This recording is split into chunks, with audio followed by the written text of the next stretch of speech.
دوادا wax waliba aan hotelka ka sheegi lahaa wariyi ayaa sheegay marka waxaan idin leeyahay inaan waqti badan idinka qaado ma doonayo soo dhawaada waa dad Soomaali ee isu tago wax qabsaday taasina waxay ka marakacaysaa marka dadka isku tagaan in at least wadankooda xun ay ku celiyaan marka soo dhawaada aad iyo aad baad u mahadsantihiin xafladan aad ka soo qayb gashaan waana ku mahadsantihiin waa idinku mahad celinaya salaanka bacdi aad ay farxad noogu tahay in caawa aan halkaan isugu nimaano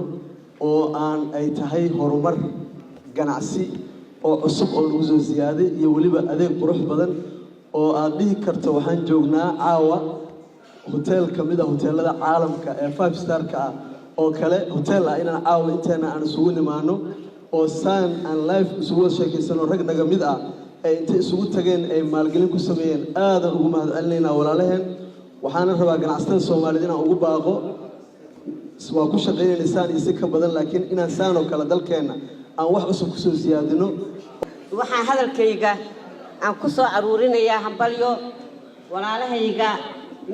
maalgashiga sameeyay ee noo sameeyay hotelkan waan ku faanaynaa waan u mahad celinaynaa inta ka shaqeysa boqolaalka ka shaqeysana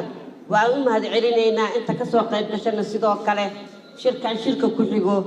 waa ururkooyooyinka iyo hotel doormi waa mahadsantihiin waxaan aad iyo aad ugu mahadinayaa asxaabta oo maal gashatay hotelkan ha ahaado gaange saaxiibkii gaange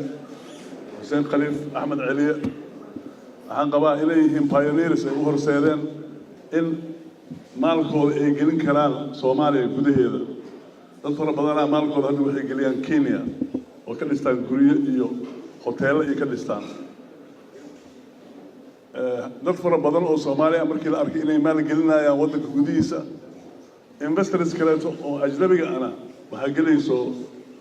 himada gelayso waxay leeyihiin nabad waa timid waxay meel lacag la geliya direct meel nabad taalo waxa waaye wax aad iyo aad loogu farxo waaye waxayna natusinaysaa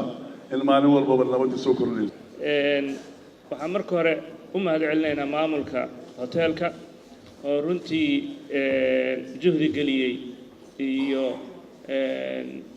dhaqaalaba sidii hotel noocan oo kale ah looga dhisi lahaa dalka gudihiisa maalgashi Soomaaliyeed oo runtii keenay in dalka bilicdiisana ka qayb qaataan horseeda in shaqo abuur dhalinyarada u noqoto keena bulshadii meelaha dalxiiska u tagi jiray inay dalkooda gudihiisa ku helaan hoteeladii ay runtii lagu raaxaysan lahaa waa mahad gaar ayaa u jeedinaynaa